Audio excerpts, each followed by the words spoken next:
Picture yourself on a battlefield far from your home. You're shoulder to shoulder and elbow to elbow with other soldiers. You're staring across an open field at the enemy. You're given an order to fire 3 shots a minute. Not too, yeah, I can do that, you think to yourself. Or can you? Did I fail to mention it's 1863 and you're in the middle of the war between the states? I'm going to cover real quick an overview of the Springfield musket, firing 3 shots a minute and how difficult it is. And then I'm going to teach you a process called loading 9 times, which was used by the soldiers to learn how to load their musket properly. Now, the Springfield musket had all sorts of variations. But by the time of the Civil War, the 2 most common were the 1861 and the 1863 Springfield musket. Now, you ever heard the term, take it all with you, lock, stock, and barrel? Well, this is where it came from. Because a soldier had to make sure he took it all with him, lock, stock, and barrel.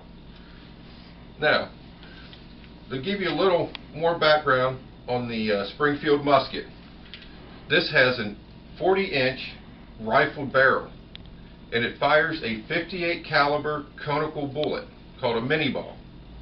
Now, the mini ball had a hollow base in it. Its diameter is actually a little smaller than the barrel. You could take one and drop it in a clean barrel and listen to it drop all the way down, but it had a hollow base. So when you fired, that base would expand and lock into your riflings, giving you an extremely accurate weapon that had a very good range that's comparable to modern day weapons. This right here in the hands of a skilled marksman could hit a man at 400 yards. Now,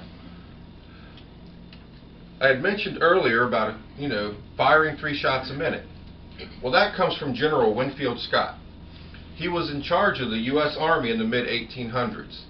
He had written a manual called Infantry Tactics, in which he states a good soldier should be able to load and fire 3 times in 1 minute.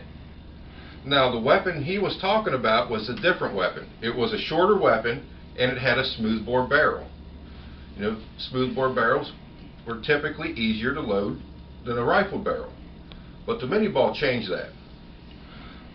But even though they still expected a soldier to fire 3 times a minute, they needed a different type of method for loading because of the change in the size and it being a rifled weapon.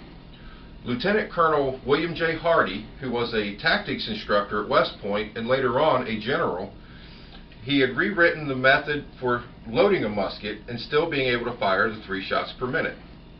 He'd come up with a formula called load in 9 times for teaching this method to the soldiers. While it is very difficult to be able to fire one of these 3 times in 1 minute, it's not impossible. I used to do this quite a bit myself when I was doing demonstrations. I did demonstrations for 20 years on how to load and fire 3 times in 1 minute. I've done this for museums, I've done this for historical sites, and I've even done it for the National Park Service. Now, the load in 9 times method that Hardy came up with, if a soldier would be at shoulder arms, and they would get the command to load. That's the first step in this. They would grab their musket and they would bring the barrel to the front and set it down next to their feet. Now keep in mind, they're shoulder and shoulder and elbow to elbow with other guys. Now what this did, this allowed it to be in a safe position in case something goes off. He's not hitting the guy in front of him or the guys beside him or himself. Now after the musket was brought into this position, he would reach back to his cartridge box and put his hand on a round. The next command is handle cartridge, and they would bring the round out of the box and place it between their teeth. Now the cartridge was a paper tube that had the mini ball and the powder inside of it. The next command that they would have been given would have been tear cartridge. At this point, they bite down into the cartridge and rip the end of it off, and they bring it to the front of the musket in preparation for loading. The step after that would be charge cartridge. When they charged the cartridge, they would just bring it and tip it over. If you notice, I have 3 fingers out of the way. This is done for a reason. When these things are and prolonged firing, they've been known to go off on their own when you're loading. So this way, if it goes off, well, these fingers might be gone, but you got the rest of these to use. The next one after that is draw rammer. They would bring the rammer out halfway, bring the hand over and grab it, bring it out and pass it by the left shoulder to keep from hitting the guy next to him, and place it into the end of the barrel. The next command would be ram cartridge, and the cartridge would be rammed down all the way. The next command after that would be return rammer. They would bring it halfway out, stop it with their thumb again, and then bring it out the rest of the way, passing the left shoulder again, reseating it into its place on the bottom of the musket. Now I'm pushing it down with the pinky. This is once again in case it goes off on its own. You can live without the pinky. You got the rest of these to work with.